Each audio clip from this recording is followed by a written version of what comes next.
Acompanhe os programas de nosso acervo que são disponibilizados diariamente na internet e transforme seu lar no lar do Progredir Infinito. Inscreva-se em nosso canal no YouTube, youtube.com/Seichonoye-Brasil. Curta nossa página no Facebook, facebook.com/SNI Brasil e acesse sni.org.br. Programa Seichonoye na TV a qualquer hora e em qualquer lugar, levando até você o modo feliz de viver em harmonia com a natureza.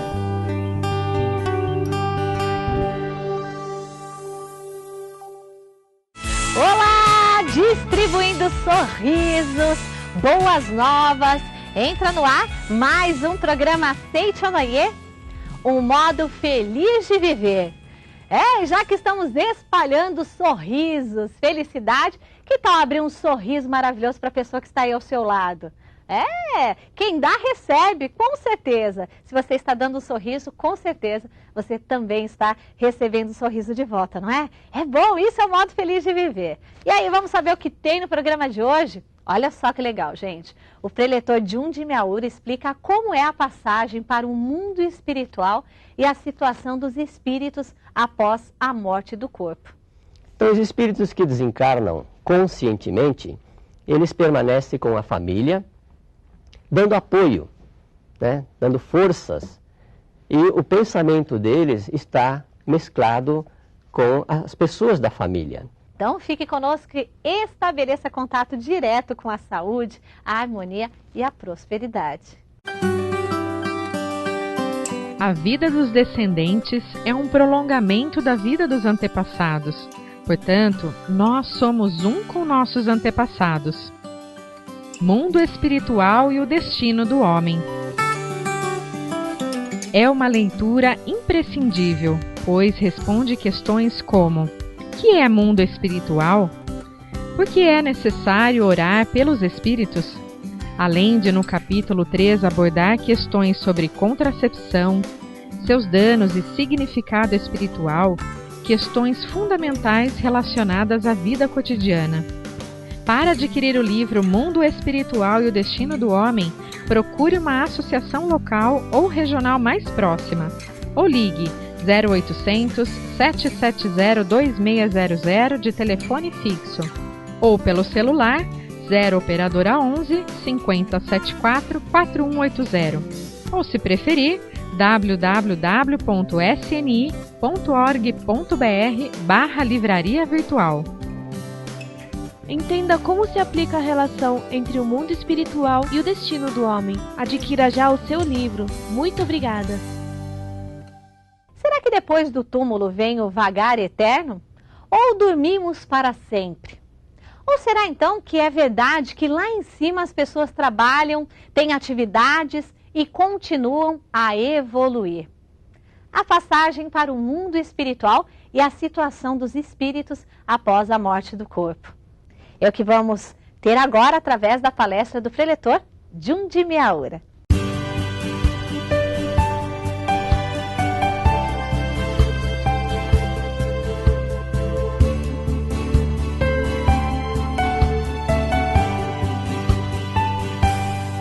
Muito obrigado a todos os telespectadores do programa Seichonoye na TV.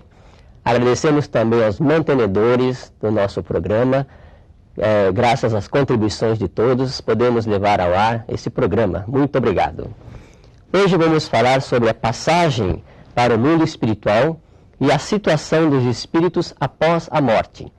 E vamos usar como livro-texto esse livro de autoria do professor Masaharu Taniguchi, Melhore seu destino orando pelos antepassados.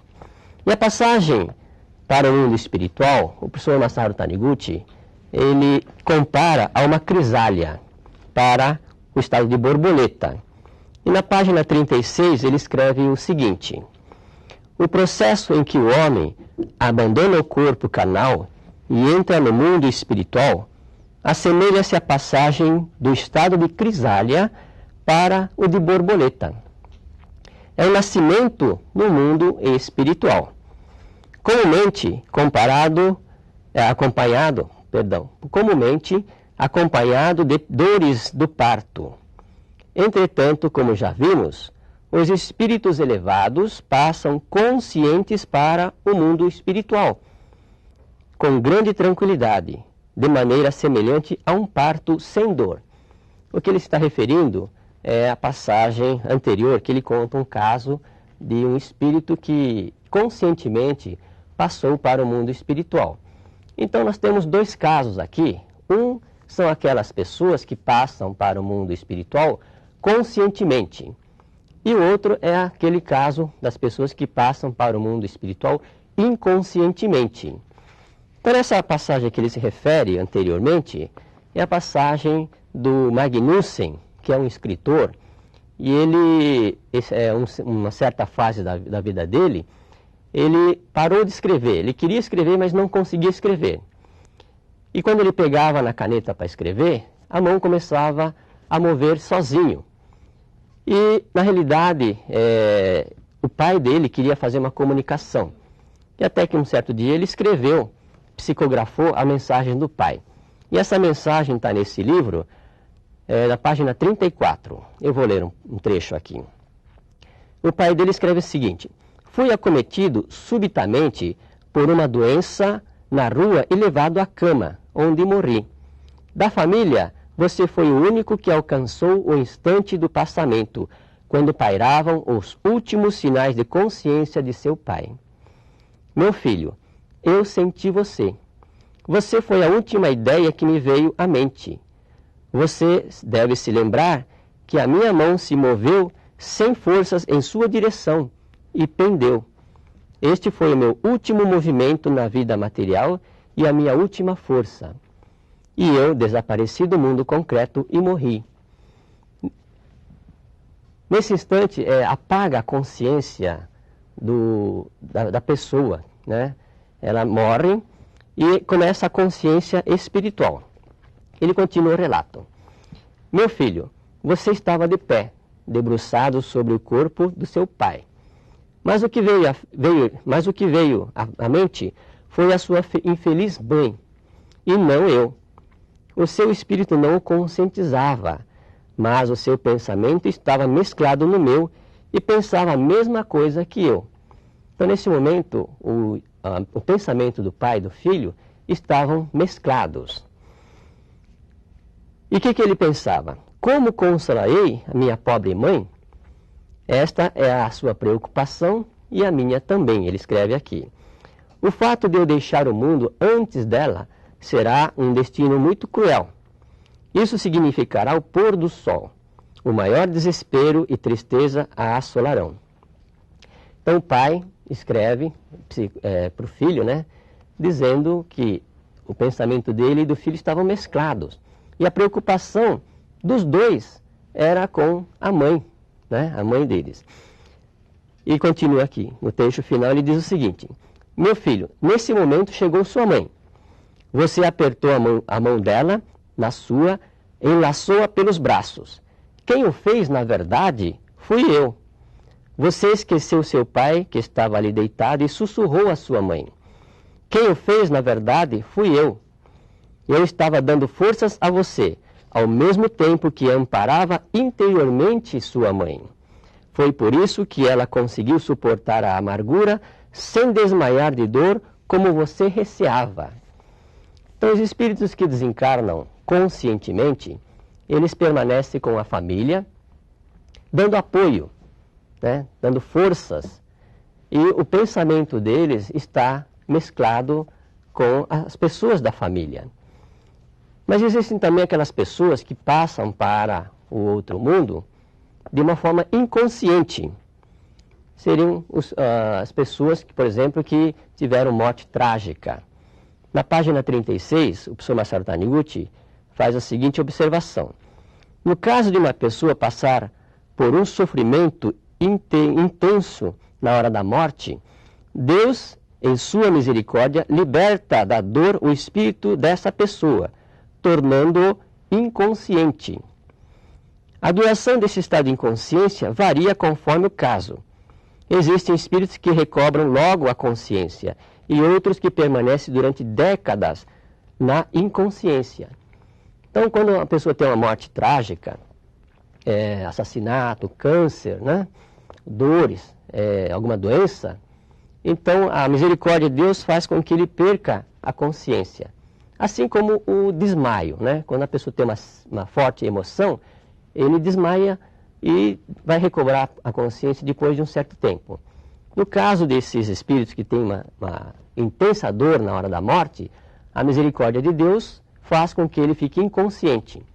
E esse estado de inconsciência depende de espírito para espírito para a pessoa acordar. E quando o espírito recobra a consciência, já no mundo espiritual, as primeiras coisas que ele se lembra são os momentos derradeiros da sua vida terrena. Por exemplo, quem morreu de câncer recobra as terríveis dores da fase terminal e passa a sofrer, apresentando no corpo astral os sintomas da doença. Então, quando ele recobra a consciência no mundo espiritual, ele lembra das dores que ele sofreu na hora da morte.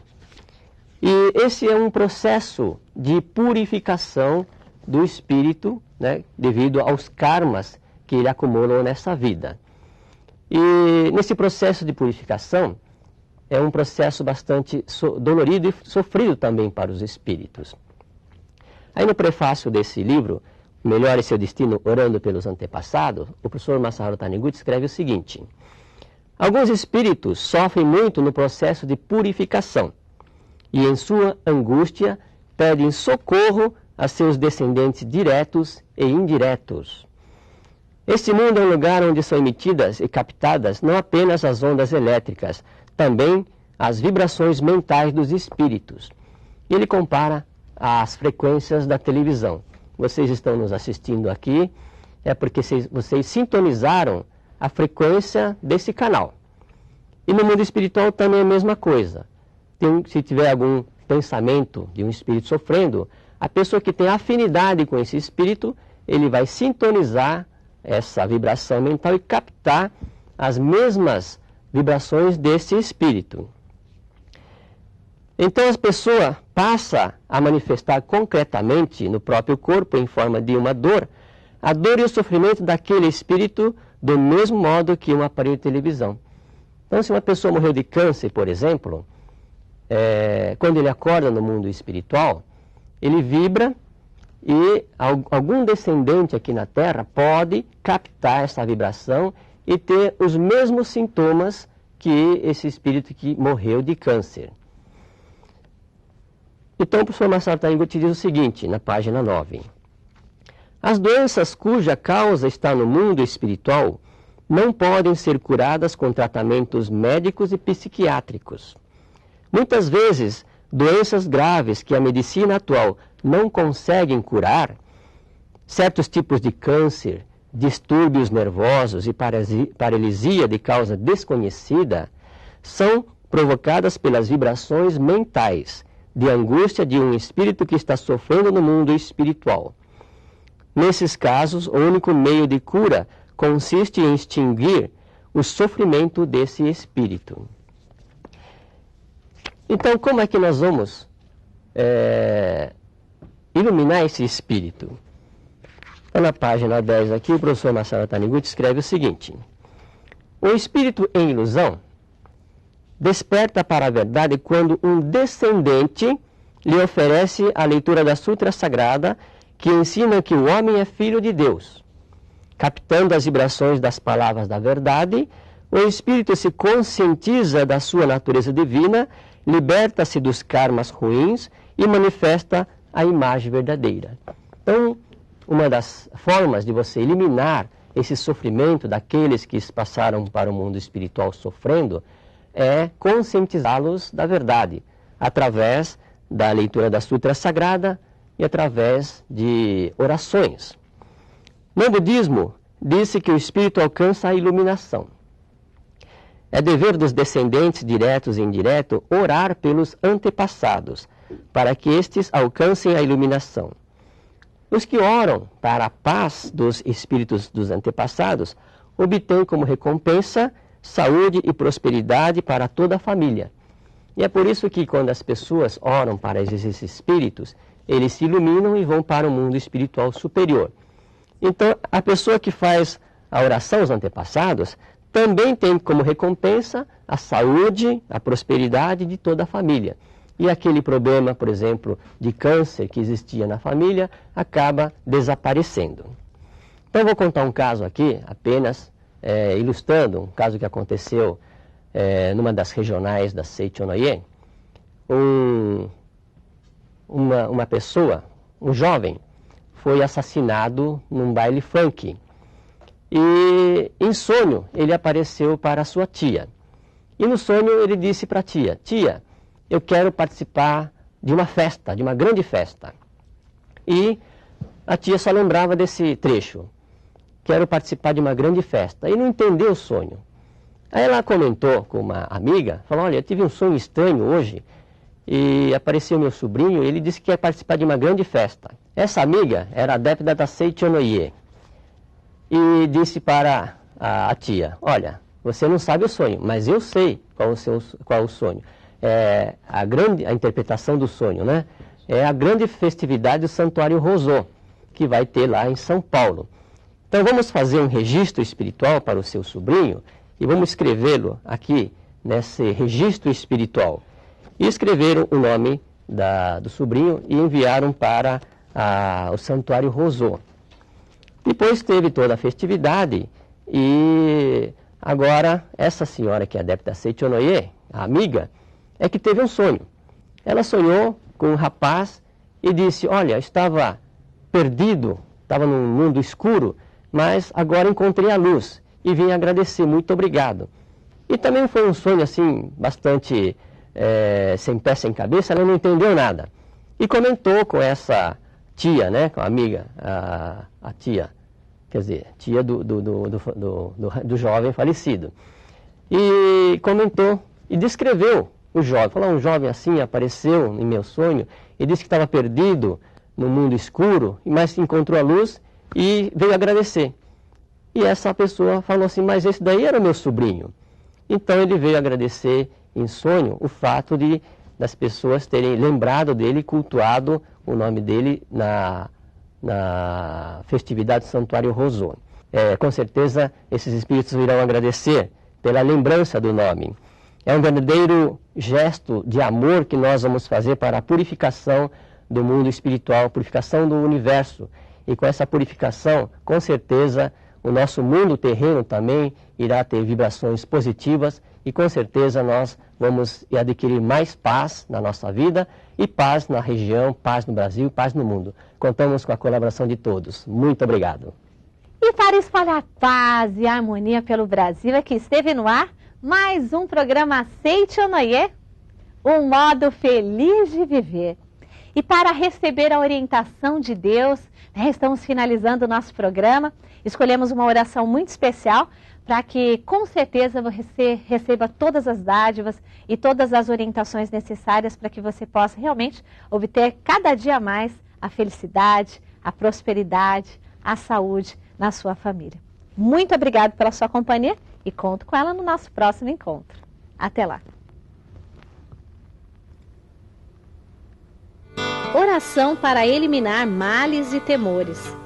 Negue totalmente a existência do mal. Negue a ideia de que o mal possui força.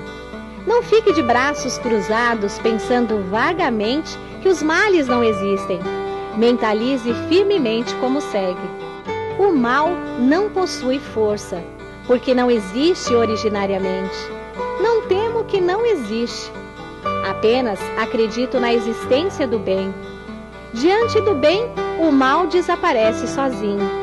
Estou com Deus, por isso somem todos os temores, rancores e complexos. Nada mais tenho a temer. Eu amo todas as pessoas, inclusive fulano. O amor não tem opositor. Diante do amor não existe inimigo. Todos se tornam amigos. Muito obrigado.